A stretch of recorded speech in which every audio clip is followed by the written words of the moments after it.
In the little village, Bamma arranged a special marriage ceremony for none other than Hulk.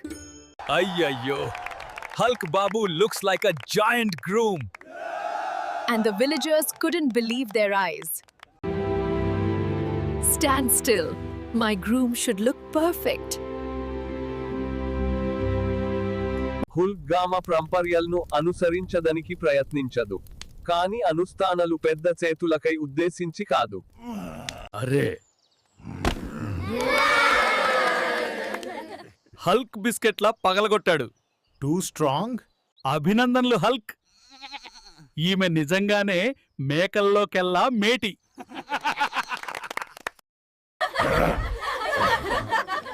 చల్లగుండురా, మండపంలో కొట్టకు. చివరగా ఆశీస్సులు మరియు లడ్డూలతో Hulk ఆ రోజు గ్రామవరుడు అయ్యాడు. హల్క్ మామ పర్వతంలా లడ్డూలు తింటున్నాడు. అట్లాగే ఒక చిన్న దక్షిణ భారత గ్రామములో హల్క్ కుటుంబమును, ప్రేమను మరియు అంతులేని లడ్డూలను కనుగొన్నాడు.